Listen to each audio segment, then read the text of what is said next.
Hello, ladies and gentlemen. Welcome to the Progressive American. I'm your host, Connor Kelly. Today, we will discuss Kamala Harris's recent interview, Trump backing out of an interview, hurricane conspiracy theories from the GOP, and Bob Woodward's allegations about Trump and Putin, along with much more. With that out of the way, let's get into the show. On Monday, Harris went on 60 Minutes with correspondent Bill Whitaker. Throughout the interview, Harris went over issues related to the economy, gun ownership, and the ongoing war in the Middle East, as well as immigration. While it was not a perfect interview, it was still a strong sign of her willingness to engage with the issues compared to her opponent. At one point, CBS's Bill Whitaker asked Harris how she would pay for her economic agenda, and while her answer was not perfect, she did hit on the dangers of tax cuts that make it hard for our government to pay for anything. Harris says she'll press Congress to pass a federal ban on price gouging for food and groceries, but details are yet to be defined. You want to expand the child tax credit. Yes, I do. You want to give tax breaks to first-time home buyers. Yes. And people starting small businesses. Correct. But it is estimated by the Nonpartisan Committee for Responsible Federal Budget that your economic plan would add $3 trillion to the federal deficit over the next decade. How are you going to pay for that? Okay, so the other economists that have reviewed my plan versus my opponent and determined that my economic plan would strengthen America's economy, his would weaken it. But my plan, Bill, if you don't mind, my plan is about saying that when you invest in small businesses, you invest in the middle class, and you strengthen America's economy. Small businesses are part of the backbone of America's economy. But pardon me, Madam Vice President, the question was, how are you going to pay for it? Well, one of the things is I'm going to make sure that the richest among us who can afford it pay their fair share in taxes. It is not right that teachers and nurses and firefighters are paying a higher tax rate than billionaires and the biggest corporations. And I plan on making that fair. But we're dealing with the real world here. But the real world includes... How are you going to get this through Congress? You know, when you talk quietly with a lot of folks in Congress, they know exactly what I'm talking about because their constituents know exactly what I'm talking about. Their constituents are those firefighters and teachers and nurses. Their constituents are middle-class, hardworking folk. And Congress has shown no inclination to move in your direction. I disagree with you. There are plenty of leaders in Congress who understand and know that the Trump tax cuts blew up our federal deficit. None of us, and certainly I cannot afford to be myopic in terms of how I think about strengthening America's economy. Let me tell you something. I am a devout public servant, you know that. I am also a capitalist. And I know the limitations of government. I will note that while this segment was not the strongest, and I have repeated this several times throughout this segment, I do think Harris correctly pointed out that when in power, options in Congress come forward. It isn't always easy to see where Congress's mood will be simply because there's an election season going on. Whether or not Bill Whitaker likes it, there is a limitation as to how much a candidate can promise. In another segment, Harris also noted that Ukrainian success requires Ukrainian voices to be heard and simultaneously hit Trump over his lackluster policy on Ukraine. I thank you all. Whoever wins the presidency will take on a host of daunting challenges, especially beyond our borders. Back in Washington, Vice President Harris told us she's determined the U.S. must win the economic competition with China for the 21st century. And as for the war between Russia and Ukraine, what does success look like in ending the war in Ukraine? There will be no success in ending that war without Ukraine and the UN Charter participating in what that success looks like. Would you meet with President Vladimir Putin to negotiate a solution to the war in Ukraine? Not bilaterally without Ukraine, no. Ukraine must have a say in the future of Ukraine. As president, would you support the effort to expand NATO to include Ukraine?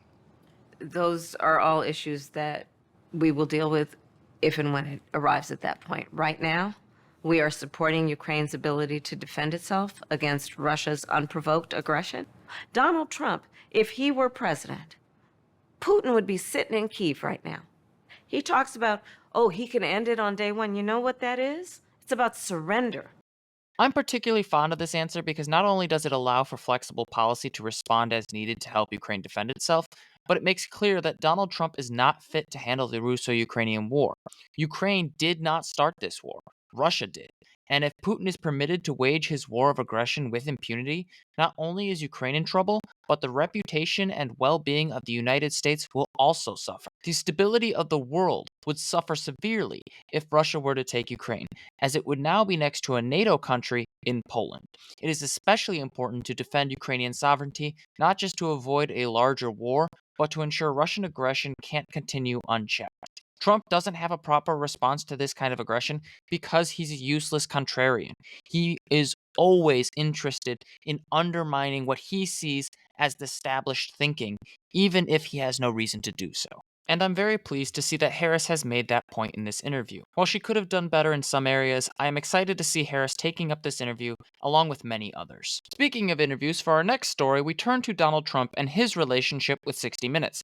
As many of you know, the former president was going to participate in an interview with CBS, but at the last minute pulled out. However, recently, CBS did a breakdown for all the reasons that Donald Trump's campaign gave them and how it looks increasingly like the former president was worried he would look bad. Here is that breakdown. The campaign offered shifting explanations. First, it complained that we would fact check the interview. We fact check every story.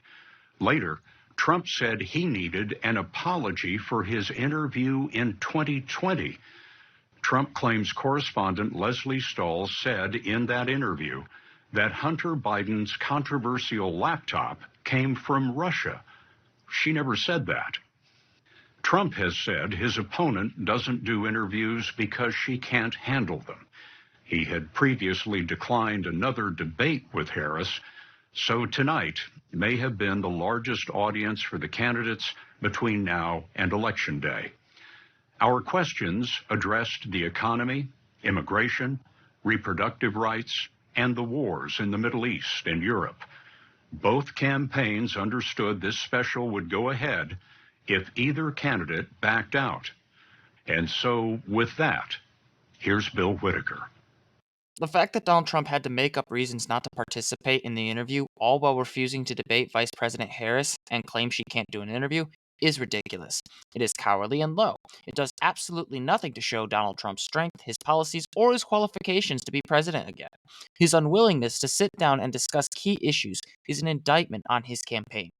While it remains unclear if the former president will open up to more mainstream news, it is unlikely that we will see any serious attempt by Trump to engage in an honest interview. But that's not surprising.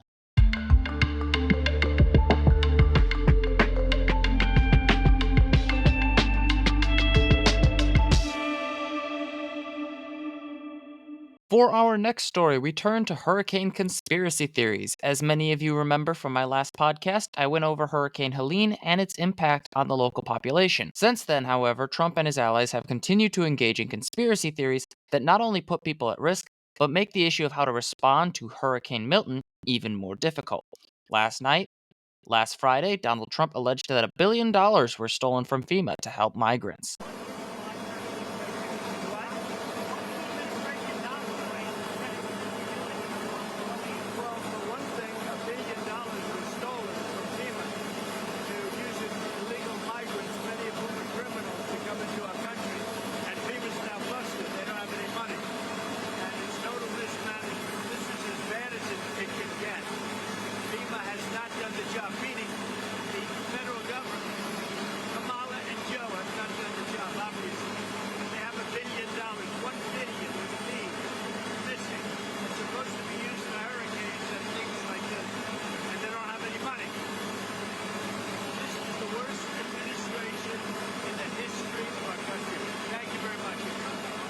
In response, FEMA Administrator Deanne Criswell has called out these claims for the dangerous lies they are, saying, quote, "This level of misinformation creates the scenario where they won't even come to us," unquote. It's also worth noting that it isn't true at all that the FEMA budget for migrants has anything to do with disaster relief.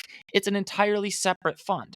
And if Trump really was interested in making sure these people had what they need to survive, he would be calling on his Republican allies in the House of Representatives to call an emergency session to add additional funding. It's also worth noting, and I know this isn't going to be very popular with some people on the right, but FEMA is not out of money.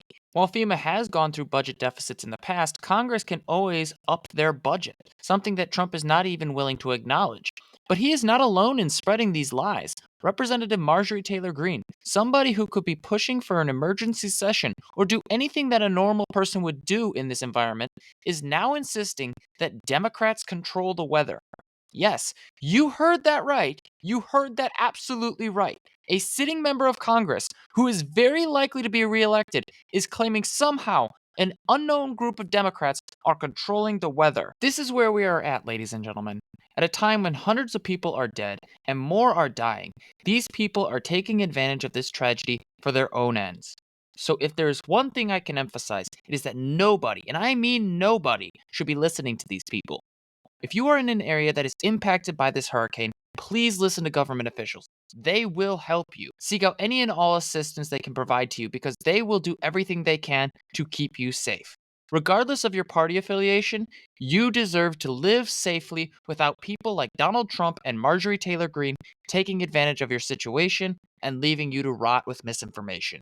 You all deserve better.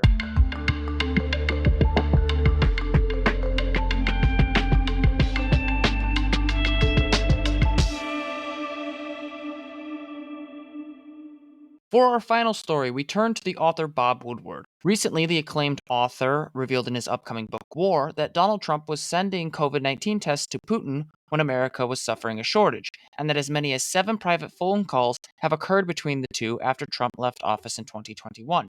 Now, Woodward has a habit of unfortunately withholding important information until the last minute before his books are published. That is a serious reason for concern. But more concerning is that Donald Trump could have been outed in committing yet another crime. Under the Logan Act, it is illegal for an American to engage in diplomacy with foreign countries without authorization from the federal government. If Trump did call Putin without authorization, he could very well be facing charges if additional evidence is provided. I should also note that Trump and his campaign deny these claims and claim that this is retribution by Woodward for a lawsuit they filed against him for his previous book titled Fear. However, that lawsuit has not been finalized in court yet. Still, it's bad enough that Trump is weak on key issues regarding Ukraine and Russia, but it would be even worse that one of the most powerful men in the Republican Party could be corrupted and guided by a rival power.